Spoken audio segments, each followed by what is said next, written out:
ना जो अभी कैलेंडर ले आना, तो हमारी लड़ाई जैसी है वैसी वैसी की वैसी चल रही है, क्योंकि हम जिस लड़ाई को लेके लड़ने के लिए आए थे कि ईमानदारी से हो चीजें, वो नहीं हो रही। कंपनी के कंडक्ट को लेके जैसे आपने बताया कि एपटेक कंपनी का कंडक्ट कैसा है, कुछ जो अभी पिछले दिनों ही कुछ खबरें हुई हैं, ये कंपनी का पेपर करा रही है जिसको केवीएस यानी केंद्रीय विद्यालय जो हमारे स्कूल रहते हैं उनमें जो टीचरों की भर्ती होती है, तो उसके लिए पेपर करा रहे हैं। इम्तिहानों को लेकर जम्मू कश्मीर की सरकार दावा कर रही है। जम्मू कश्मीर की सरकार एक तरफ से और जम्मू कश्मीर के एग्जाम जो है वो एक तरफ से।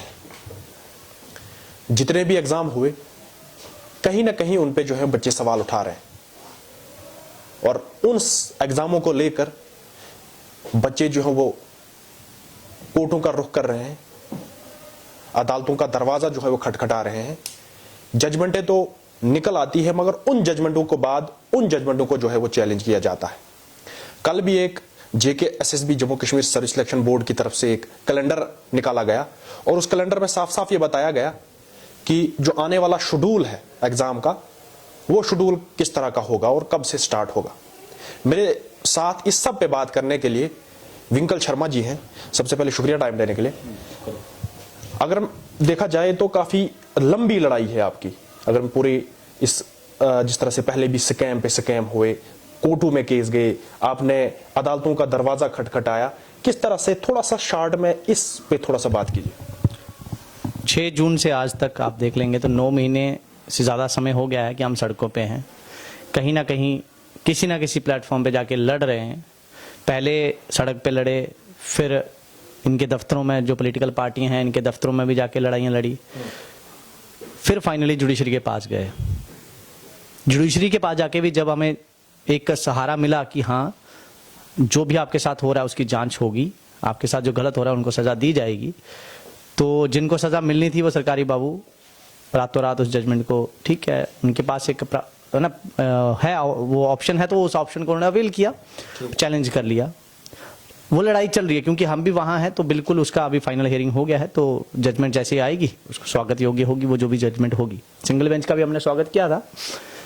अब कैलेंडर आना, जो अभी कैलेंडर ले आना, तो हमारी लड़ाई जैसी है वैसी वैसी की वैसी चल रही है, क्योंकि हम जिस लड़ाई को लेकर लड़ने के लिए आए थे कि ईमानदारी से हो चीज़ें, वो नहीं हो रही। और जो भी लोग, मतलब इसमें सिर्फ एस्पिरेंट्स ही नहीं है, एस्पिरेंट्स के पेरेंट्स जो हैं, जिन बच्चों ने इम्तिहान देना है वो, और जो उनके पेरेंट्स हैं, जहाँ उनके जो रिश्तेदार हैं, वो सब इस आज जो सिचुएशन जो कहते हैं मुंह जोर हो गया है, जो ये अपने जो इनकी मन में आता है वो करते हैं। JKSSB कई कुछ जगहों पे तो सरकार को भी नहीं मानते हैं सरकार के दिए गए दिशा निर्देशों को भी नहीं मानते हैं। वो उसका कारण हम लोग हैं जो लोग बोले नहीं। मैं देखता हूँ बाकी स्टेटों में ऐसा हुआ, जब बच्चों के साथ 6-6 साल से लगातार ज्यादतियाँ हो रही हैं, तो एक जब पाप का घड़ा बढ़ गया, उनका भर गया ना, तो सारे बाहर आए। हमारे यहाँ ऐसा नहीं है, तो लिहाजा जो भुगत रहे हैं वो हम लोग भुगत रहे हैं। जिस तरह से अगर मैं जम्मू कश्मीर सरकार की बात करूं, बड़े बड़े वादे होते हैं आपके साथ भी, उन लोगों का अगर मैं पॉलिटिकल लीडरों की बात करूं जो सत्ता में बैठे हुए हैं, उनके साथ भी आपकी मुलाकातें हुई। एक बड़े बड़े वादे जो है बड़े बड़े मंचों से निकल के आ रहे हैं कि जम्मू कश्मीर को करप्शन फ्री करना है, जम्मू कश्मीर में हर एक इंसान को उसका हक मिलेगा। मगर एक तरफ से आप जो है वो सरकार के ऊपर सवाल उठाते हो कि जो आप कर रहे हो वो गलत कर रहे हो। नहीं, अगर ये भ्रष्टाचार मुक्त भारत की बात करते हैं, भ्रष्टाचार मुक्त जम्मू कश्मीर की बात करते हैं, तो मैं किसी भी सरकारी अधिकारी को चैलेंज करके आ जाता हूँ, आ जाओ भ्रष्टाचार मुक्त हो गया। 2014 में जब वर्तमान प्रधानमंत्री जब आए 14 के बाद उन्होंने एक नारा दे दिया कि भाई भ्रष्टाचार नहीं हुआ, भ्रष्टाचार मुक्त भारत हम देंगे। ठीक है, नारा देना अच्छी बात थी। हम यहाँ देखते हैं ना कि उसके बाद से ही देखो, पहले भी होता आया था, ऐसा नहीं है पहले नहीं था, लेकिन उसके बाद भी अगर देखे तो अभी पिछले 9 महीने में 3 लिस्टें स्क्रैप करी, चौथी एक लिस्ट 2020 की है, जिस फायर एंड इमरजेंसी का। फायर एंड इमरजेंसी में जो कंपनी के द्वारा किया गया स्कैम था, अंडर हाइट लोगों को पास कर दिया था, फिजिकल में कैसे पास करा था, कैसे नहीं करा था। अगर इतनी है तो फिर वो रिपोर्ट कहाँ गई?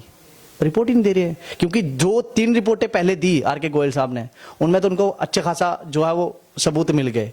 स्क्रैप भी होंगे तो CBI की 100+ जगह पे रेड चल रही है। तो अगर भ्रष्टाचार मुक्त हो चुका था तो फिर वो भ्रष्टाचारी कहाँ गए?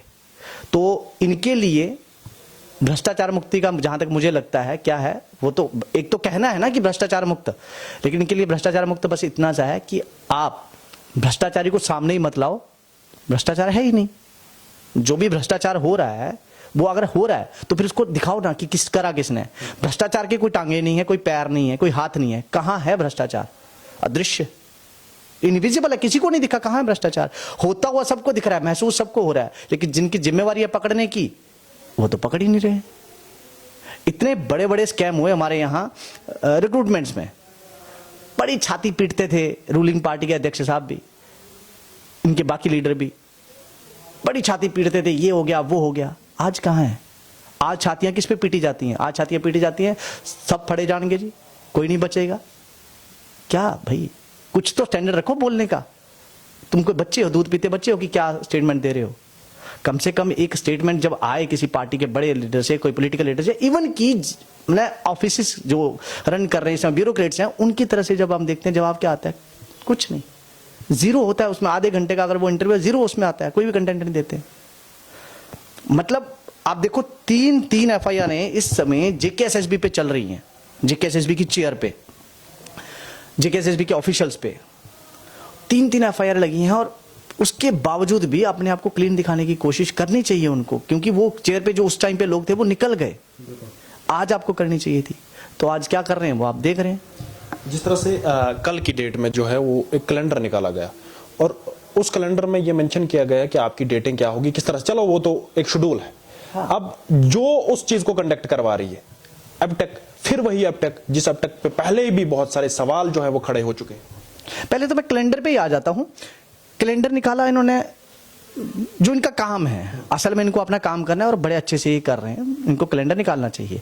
पर यहाँ सबको एक चीज ध्यान में रखनी होगी कि एक रिट पेटिशन, उस पूरी टेंडर पर से एक जजमेंट जो आई है, सिंगल बेंच की जजमेंट है, जस्टिस नरगाल साहब की जो जजमेंट है, उसमें उस टेंडर प्रोसेस को क्वैश किया गया है, और वो फिर इन्होंने चैलेंज किया। उसमें जेकेएसएसबी के ऊपर एक जुडिशियल इंक्वायरी भी ऑर्डर हुई है।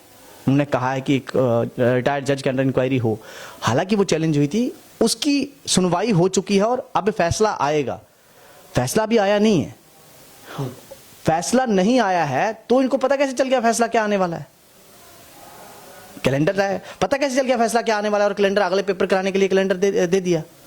बच्चों के साथ तुम खिलवाड़ कर रहे हो, एक कैलेंडर देते हो, फिर दूसरा कैलेंडर, फिर तीसरा कैलेंडर। अभी पिछले दिनों इन्होंने कैलेंडर निकाला था, कैलेंडर निकाला, उसमें उसके बाद उसको उन्होंने कहा कि अब हम मिड मार्च के बाद पेपर करेंगे, एक प्रेस रिलीज दी, और कारण बताया कि टेम्परेचर लो कंडीशन है, हमें रिप्रेजेंटेशन मिली। कितना बेवकूफ बनाते हैं। देखो, दिसंबर में एग्जाम हुआ, दिसंबर में जो चिले कला आ रहा है उसके पास, इस बार हीट वेव जल्दी जो है वो आ रही है, तो उसके कारण से गर्मी जल्दी आ गई है, लेकिन दिसंबर में ठंड थी, उस समय पेपर का कैलेंडर निकाला गया, पीएसआई का, जेई का, ठीक है। फरवरी में जब ठंड पीक पे थी, उस समय भी कुछ पेपर कराए गए। अब पेपर, जब पेपर थे ही नहीं, उस टाइम पे नोटिस निकाल दिया गया कि हाँ भाई हम पेपर जो कराएंगे मिड मार्च उसके बाद कराएंगे। और आज जब जजमेंट आई नहीं, इनको कैसे पता जजमेंट क्या आने वाली है? सरकार को कैसे पता? क्योंकि ये सरकार है, जेकेएसएसबी खुद को, इनको कैसे पता जजमेंट कब आएगी? उन्होंने कैलेंडर निकाल दिया।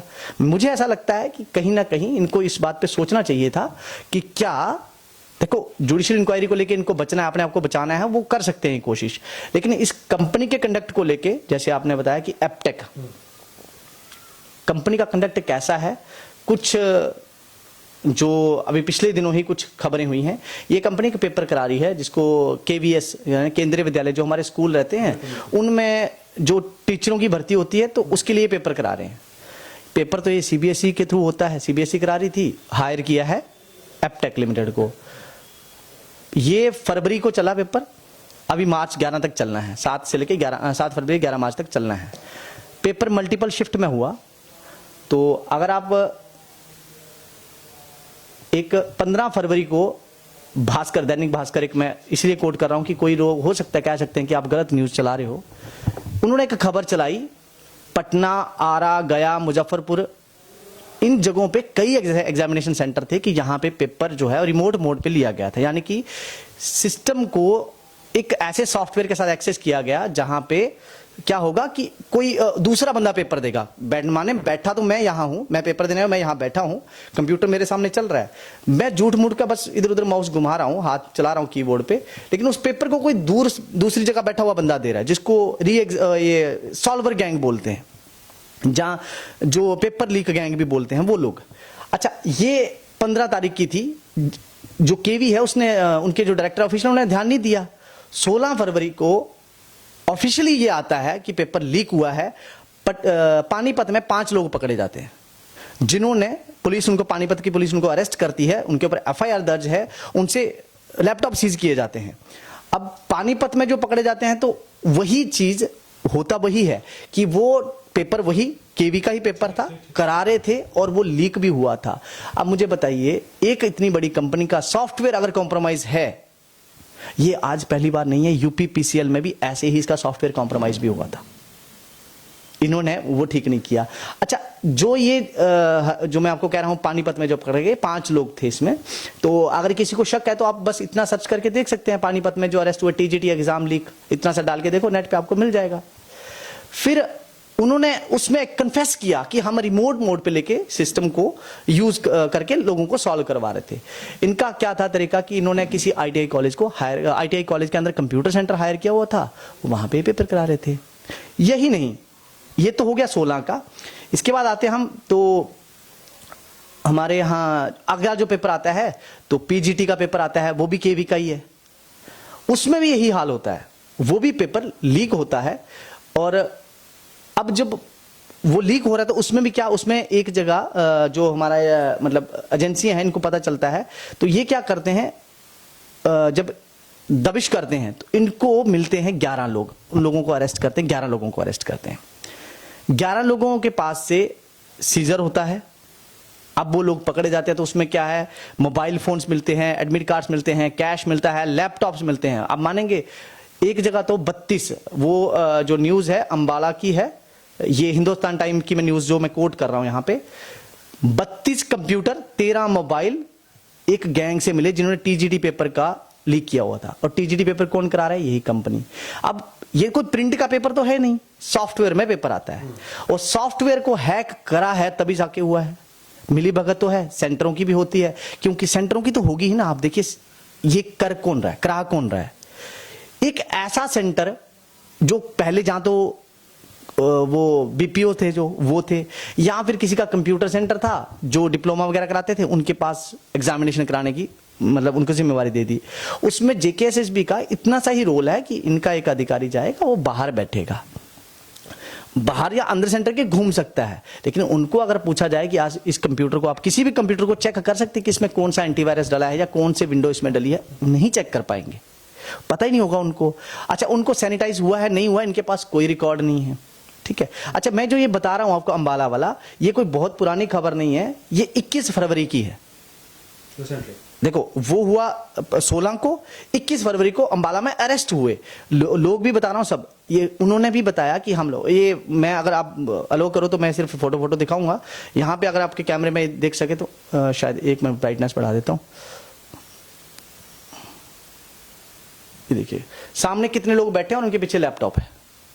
अब ये लोग एक लैपटॉप एक बंदे के पास होता है तो चलो मान सकते हैं एक आधे बंदे की हेल्प कर रहे हैं, ये तो कई सारे लोगों की एक ही बार में हेल्प कर रहे हैं। 32 लैपटॉप सिर्फ एक जगह पे, जहां दबिश हो गई, पकड़े गए, पूरे ऑल ओवर इंडिया में चल रहा है। अच्छा, यहां पे नहीं रुकते हैं और आगे आते हैं तो लेह में ना, लेह तो बड़ी दूर नहीं है, तो लेह में एक खबर आती है कि लेह में जो पुलिस एक अरेस्ट करती है, ये भी 21 तारीख की ही बात है, 21 तारीख को वो अरेस्ट करती है, 22 तारीख को ये हमारे पास न्यूज आती है। तो आप देखिए वहां क्या है, ले में एप्टेक ने एक हायर किया हुआ सुपरवाइजर है, कंपनी का ऑफिशियल, वो कंपनी ने हायर किया है सुपरविजन के लिए, तो वहां फोटो क्लिक करके कहीं भेज रहा है, ऐसा पुलिस ने अपनी जो प्रेस कॉन्फ्रेंस है उसमें बताया।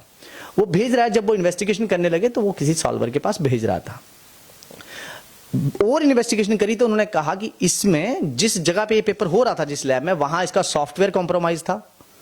सॉफ्टवेयर कॉम्प्रोमाइज के साथ साथ इन्होंने क्या किया हुआ था कि उसमें एनी डेस्क, एक तो उन्होंने एप्टेक के सॉफ्टवेयर का क्लोन भी बना रखा है, और दूसरा एनी डेस्क जो रिमोट मोड की एप्लीकेशन है वो भी यूज करी, ताकि दूसरी जगह बैठा हुआ कोई बंदा पेपर दे सकता है। अब देखिए, एक कंपनी का सॉफ्टवेयर क्लोन बनाना, पहले तो जो सॉफ्टवेयर की प्रोग्रामिंग है वो उनकी अपनी खुद की होती है, वो किसी के पास बाहर नहीं होनी चाहिए। क्लोन बनाया है तो मतलब वो कोडिंग किसी और के पास भी है। मानो अगर हम में से किसी के पास वो कोडिंग मिल जाती है तो हम भी एक क्लोन बना के एपटेक का सर्वर उसमें से एक्सेस करवा सकते हैं। अब अगर ऐसा किसी का सॉफ्टवेयर है, ये पहली बार तो हुआ नहीं, ये यूपीपीसीएल में सेम यही हुआ था। कोर्ट ने ये चीज पहले ही इस चीज का अंदेशा जता, देखिए जिस चीज का अंदेशा कोर्ट ने पहले जताया था वही चीजें रूबरू हुई हैं, खूबहू यहां हुई हैं। ये ले वाली खबर जो है इसमें अभी मतलब इन ट्रांजिशन है, अभी और भी अपडेट्स आएंगे। अब उसमें भी एपटेक का एम्प्लॉई है, अगर वो कर रहा है ऐसी धांधलियां कर रहा है तो हम तो गलत तो नहीं थे, ऑनरेबल हाई कोर्ट गलत तो नहीं था सिंगल बेंच में। हालांकि डीबी में भी ये बातें गई हैं, जब डिवीजन बेंच में गया वहां पे भी ये बात आई और सुना गया है दोनों पक्षों को। अब उनका जो भी फैसला होगा वो उनका है, लेकिन मैं ये बात कर रहा हूं कि पहले का क्या हुआ। अच्छा, ये चीज यहां पे लद्दाख में रिमोट मोड सिस्टम यूज हुआ, ये तो हो गया। यहां पे एक और खबर वहीं नहीं रुकती है। अब देखो 21 है तो इसके बाद हम चले जाते हैं यूपी में, वाराणसी में। वाराणसी एसटीएफ में एक जो शख्स है उसको अरेस्ट किया जाता है, उसका नाम है मनीष रस्तोगी। कोई भी मनीष रस्तोगी केवी टीजीटी पीजीटी स्कैम करके अगर सर्च करेगा तो 27 फरवरी 2023 की एक खबर आपको मिलेगी। ये जो शख्स है ये एपटेक का सिटी हेड था।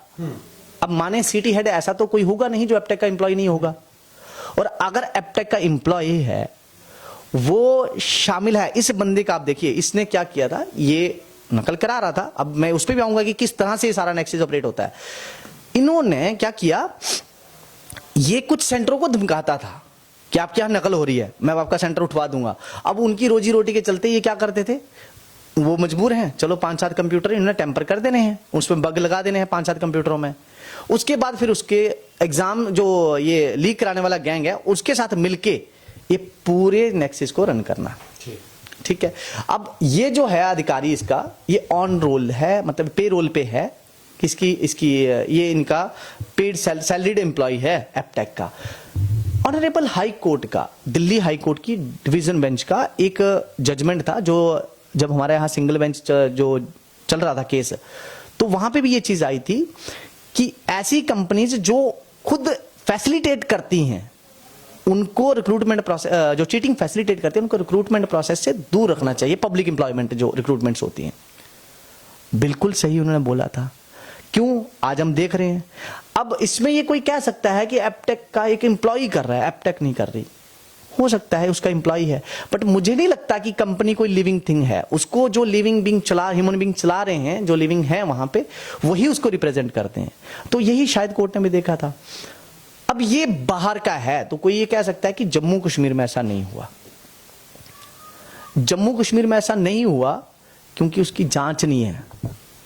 आंसर की लीक हुई थी हमारे यहां जेकेपीएसआई के मसले की, उसकी कोई जांच नहीं करी गई।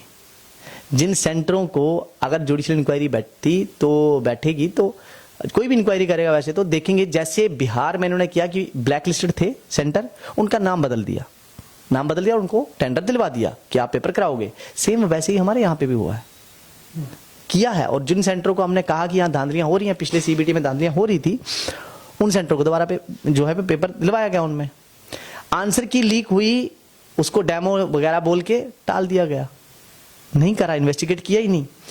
अब देखिए मैं ये बताता हूं कि ये होता कैसे है, चलता कैसे है, नेक्सस चल कैसे रहा है।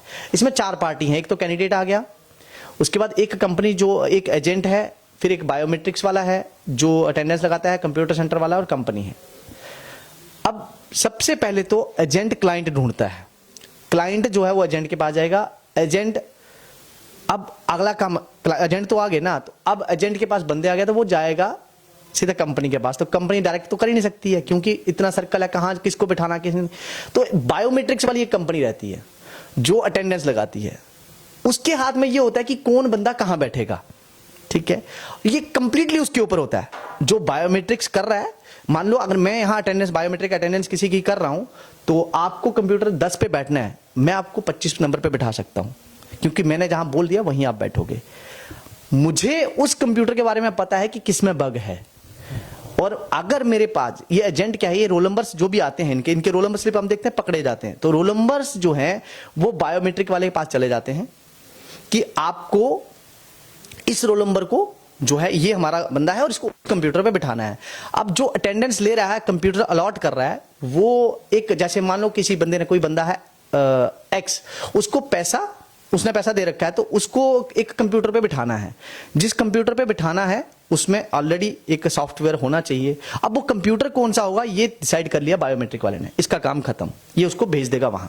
अब आगे आता है जो सेंटर वाला है, वो जो कंप्यूटर है उसमें क्लोन सॉफ्टवेयर या फिर जो रिमोट एक्सेस करने के लिए जो सॉफ्टवेयर है वो डालना है। उस कंप्यूटर सेंटर वाले की परमिशन उसमें मिलती है, वो उसमें शामिल होता है, तभी वहां वो बग लगता है। अब उसको बता दिया गया कि वो बता देता है इन कंप्यूटरों में डाल दो। तो अब आती है बारी कंपनी की। कंपनी, अब क्लोन सॉफ्टवेयर है, कंपनी का जो बंदा है जो वहां उस सेंटर को सुपरवाइज कर रहा है, उसको कानो कान खबर होती है कि किस कंप्यूटर में मैंने सॉफ्टवेयर डाला है, उसको पता होता है किस कंप्यूटर में किस तरह का सॉफ्टवेयर अगर किसी कंप्यूटर में लगता है कि सही नहीं है तो उसको बाहर कर सकता है, और उसका खुद का सॉफ्टवेयर उसको खुद इंस्टॉल करना है। अब अगर उसमें खुद का सॉफ्टवेयर इंस्टॉल नहीं है, क्लोन करना है, तो कंपनी के बंदे को उसमें पता है कि यहां गड़बड़ है, उसकी देखरेख में ही सारा काम होता है। अब ये देखरेख में कंपनी ने के बंदे ने सेंटर को हेल्प की, एक बग क्लोन सॉफ्टवेयर दे दिया और अलोक कर दिया, और उसके बाद वहां बंदा भी बैठ गया और एजेंट को पैसे भी मिल गए। यही सर्कल चलता आ रहा है बार बार बार बार। वही लोग हैं, एजेंट भी वही हैं, वही बायोमेट्रिक्स करने वाली कंपनियां हैं, वही कंपनियां पेपर लेने वाले सेंटर हैं, और कंपनी जो है वो बदलती है। और कंपनी के जो एम्प्लॉय जो उनको सर्विसेज प्रोवाइड करते हैं, क्योंकि इनका परमानेंट स्टाफ नहीं होता है, तो जम्मू कश्मीर में जो ह्यूमन रिसोर्स है, जम्मू कश्मीर का जो ह्यूमन रिसोर्स है वही एक कंपनी के लिए काम करता है, वही ह्यूमन रिसोर्स दूसरी कंपनी के लिए, वही तीसरी के लिए करता है, क्योंकि प्राइवेट कंपनियां परमानेंट नहीं रखते हैं, टेम्पररी स्टाफ वही।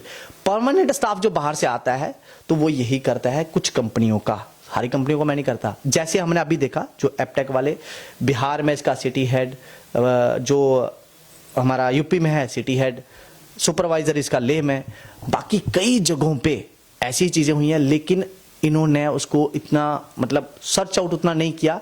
ये कारण है सरकार शायद कुछ सॉफ्ट कॉर्नर है इस कंपनी के लिए, कुछ शायद कुछ, क्योंकि यूपी में इसके ऊपर बहुत टफ एक्शन हुआ था।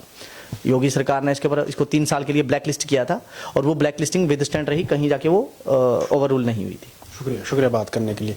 सवाल बहुत बड़े हैं, और ये सवाल उस तरह के हैं कि सरकार जिन कंपनियों को काम सौंप रही है, कहीं ना कहीं उन कंपनियों पे जो है वो सवाल खड़े हैं, और सवाल हम नहीं, सवाल ये बच्चे खड़े कर रहे हैं जिन्होंने एग्जाम दिए, जो एस्पायरेंट रहे हैं। शुक्रिया।